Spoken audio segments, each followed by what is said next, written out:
Hello, parents. My name is Brunette. I am a Montessori teacher and mama, and I love giving tips. So today I want to talk about toy sharing. As the holidays approaches, chances are many of you will be buying lots of toys for your children. And if you are a parent with more than one child, you probably have already faced the time when both children or all of your children want to use the same toy. And if that's a moment you've experienced, you know the crying and the screaming that comes along with, I want this and I really want to play with it, or I had it first. And then as the adult, you have to figure out who gets it first or ask them to share. And it can become such an emotional process. So I want to share with you, what do we do in a Montessori classroom? One thing you must know is in a Montessori classroom, we have one of a kind for every activity. So there's only one item of each kind. And yet we have between 12 to 30 children in a classroom any given time. So there's always a chance that someone wants to use something that is already being used by someone else. So besides the materials in the classroom, what makes a Montessori classroom so efficient and so well organized is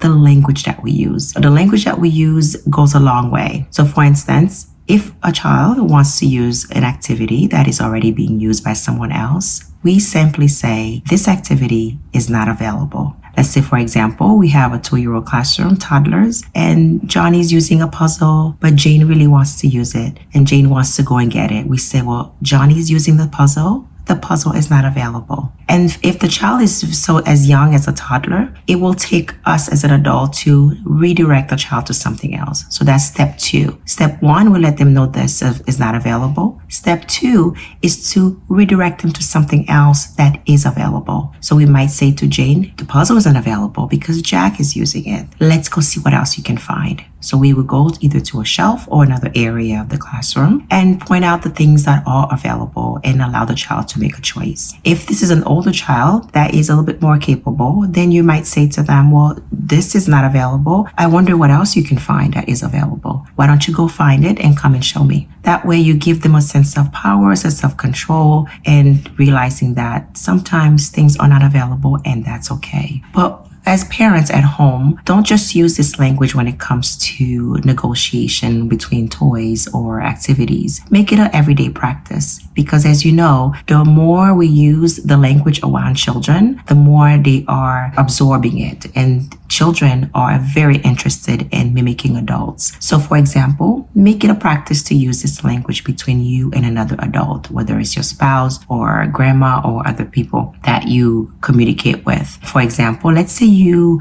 make a phone call and you didn't get the person who you were expecting. For a young child, it would be great to exaggerate that moment and say, oh, I really wanted to talk to my friend, but she didn't pick up. She's not available. Or maybe there is just one thing in the kitchen and someone else using it. You might emphasize that I really wanted to use this spoon, but it's not available because Nanny is using it right now. And the reason why it's nice to exaggerate these moments because they are teaching moments. And so the more they see you and hear you say things like that and it's okay, then the more okay they are when you tell them something is not available. And soon you will start hearing them telling each other, their siblings or friends, that some things are not available. And that's when you know they have learned to accept the fact that even if I really want this thing right now, it's not available. I can get something else or I can wait. These are some of the tips that we use when it comes to negotiation between items in the classroom. And I know they work at home because I use them too. So I hope you can try this at home and let me know how it works for you.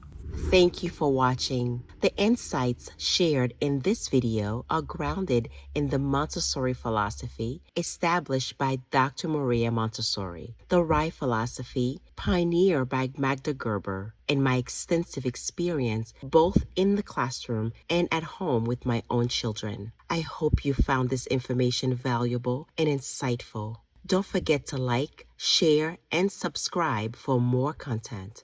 Until next time.